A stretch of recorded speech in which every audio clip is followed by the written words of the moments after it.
And so the I'm just like, this guy is like Silicon Valley type, you know what I mean? It's like, not, check out who they're funded. It's not very good. And so it's like, okay, so if this is going to be potentially the solution that comes in, which is like this big, like, state tech military intelligence program that has the ability, like, if you ever seen the movie Civil War, actually, wow, I just realized it's called Civil War. That's hilarious. You guys, we should probably rewatch this now. If you guys have seen the movie Civil War, like the Marvel one with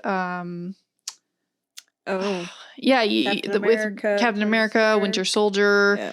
Yeah, it's like Marvel Civil War or whatever. When you watch it, it's funny because the program that SHIELD was creating was basically like a type of data program where it had some sort of code on basically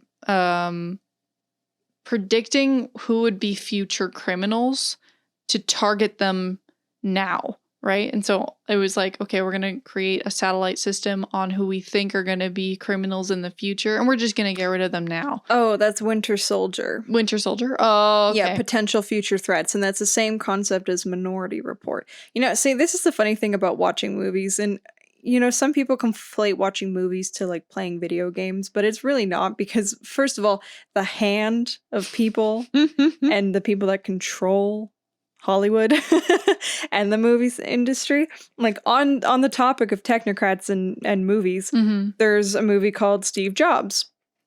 And so with this whole LA riots, there's the mayor of LA is, I believe her name is Karen Bass, and she was a former NED vice chair. So you want to talk about NED connections? She was the former vice chair of NED.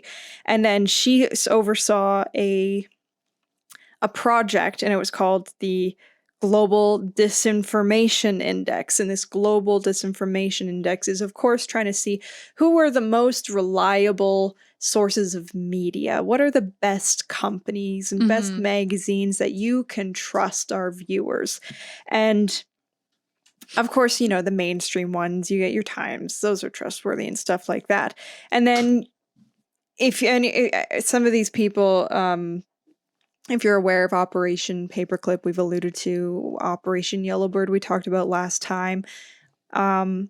Operation Gladio, there's also this other operation called Operation Mockingbird, and that was the takeover of, also released in this 1975 Church Committee investigations on the CIA and their abuse of their power. And so supposedly they closed Operation Mockingbird, was supposedly gotten rid of in after 1975.